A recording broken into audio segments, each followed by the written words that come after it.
Okay, so meron tayo unexpected groceries dito. I-check natin kung mga ano to.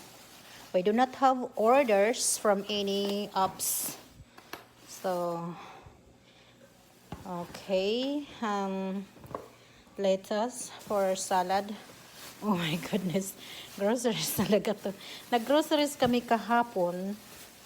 So, hindi kami talaga umu-order, nagpapa-groceries. Onions, bell peppers, garlic, and then, sabi ko relief yata yan. Iniwan sa ano namin, sa pintuan sa labas. So, meron, oh my God, rice. Hindi ako nito bumibili kasi yung rice, regular rice yung binibili ko, my God. Frozen ba to? Not frozen.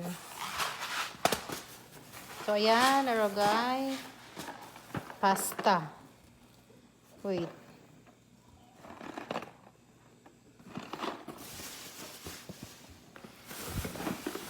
And then, meron dito tomato sauce. Mga Kroger brand. Paste. Oh, magagamit ko yan. Magagamit ko din namin to. Kasi mostly the same sa mga ano namin, groceries. And then, meron dito chicken broth o beef broth. Yeah, magagamit din naman namin. And then, tomato sauce and ketchup. So, same ketchup yung binibili namin, gluten-free. Yeah, mostly the same our groceries except this one. Pero si hubby, for ano niya, protein, ayan, for currents. And then, yeah, dalawa. So, ayan. Meron pa dito. Butter.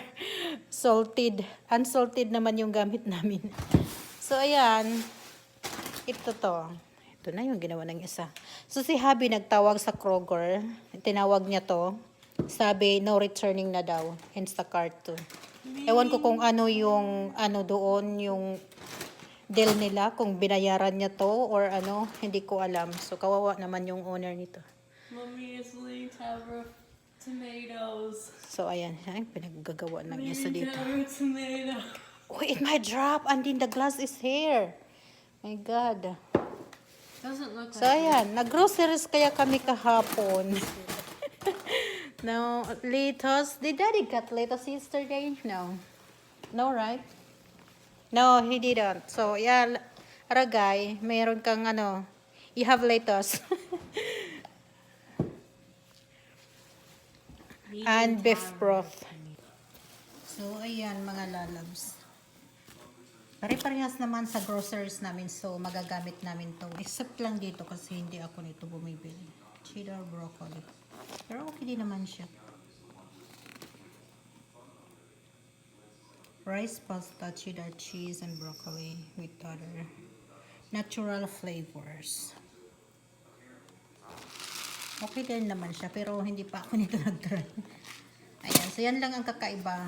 Tapos ito, pasta, high fiber. 110 calories. Ayan, so wrong ano to, wrong delivery. Hindi kami nag-order sa online, nagpapa-groceries kasi kami yung nagro-groceries sa mga ano namin kailangan. Ewan ko kung ano yung pinag-usapan nila ni hubby kasi tumawag siya doon sa Kroger. Kroger brand. Kung binayaran niya to or ano, kasi kawawa din naman yung ano, yung may-ari nito na nag-aantay sa ano niya, sa groceries, tapos napunta kung saan-saan. Akala ko kasi, nakita ko yung babae na nag-deliver. Nakita namin actually ni Kamara. Akala ko naman yung galing sa Amazon, something like that. So sabi ko kay Kamara, mamaya na natin i-check pag makaalis siya. So hindi, pinaalis mo na namin siya. Tapos, sabi ko kay Kamara, i-check mo nga, pag alis na niya. Ayun, sabi niya, Mami, come here. Tingnan mo yung delivery. Ayun, na-surprise kami kasi first time to. Maraming mga naliligaw na mga ano, delivery dito. Pero from Amazon, like that. Pero ito, kakaiba to. First time to na groceries naman. So, sabi ko, hala, baka relief yan. Charot. Parang Pinas kapag binagyo, di ba, may mga relief. Pero ito, hindi to uso dito yung yung relief. Anyway, natin, yung instant pag-groceries. Ayan. So, tatanungin ko na lang mamaya si Habi kung binayaran niya to or ano. Kasi nagtanong siya kung ano ang laman ng mga ng plastic na yan. Sabi niya, kung ano-anong mga grocery, kaya binidyo ko. So, sinend ko sa kanya. Nasa work kasi. So, parehas naman sa sa mga grocery namin. Pero nag-grocery pa lang namin kahapon. Pero yung gamit namin na na batteries unsalted. Tapos ito, salted. Anyway, isang lang naman to. Isang box lang din naman. So, ayun mga lalabs. Ano na to? Next day nito. Simula na ma-receive natin tong mga groceries na to. Small groceries. So, ayan. So, kinontak ni Habi yung store kung saan binili ang mga to. Sabi ng kasi Instacart to eh. Shopping Instacart. So, sabi, wala daw silang way na mahanap kung sino yung nag-deliver nito, yung delivery. So, ayan.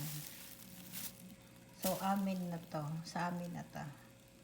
Walang hindi tayo makatrace kung sino din yung may-ari nito. Pero iniwan ko lang to dito hanggang ngayon. From kahapon tapos ngayon. Pero wala namang mag-claim kasi wala din tayong access, wala tayong paraan para maharap kung sino may-ari nito. So, ipuputawi ko na to. Yung butter, nasa ref na kahapon pa. At saka yung lettuce. So, ito na lang yung isinarap ko dito. If in case, mayroong maghanap pero wala eh. So, yan. Ilagay natin sa ref yung gulay na to. Bell pepper, onion, garlic. Ito lang naman. Hindi naman siya gaano kadami. Kunti lang naman. Pero kawawa din yung may-ari. Kasi baka nag-aantay yung may-ari nito. So, kawawa din. Pero wala tayong magawa. So, gagamitin na lang din natin to. So, ito yung groceries. Ayan.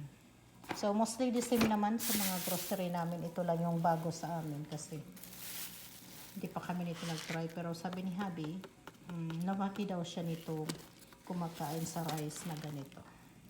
Pero ako, alam nyo na. Alam nyo na. Natural rice tayo na walang halo. Ayan. Lahat din naman siya. Kasi may din siya gulay, protein. Ayan. Ayan. Tapos ito, mahilig to si Habi kasi nga, ayan siya diabetic. So kapag yung na sugar, kumakain siya nito. Pang protein. So parang diabetic din yata yung may-ari nito. Parang din siya. Ayan, so anyway, thank you so much everyone. So yun ang update natin. So wala talaga, so gagamitin na lang natin to kisa naman masayang siya. So thank you so much everyone for watching. Have a good one.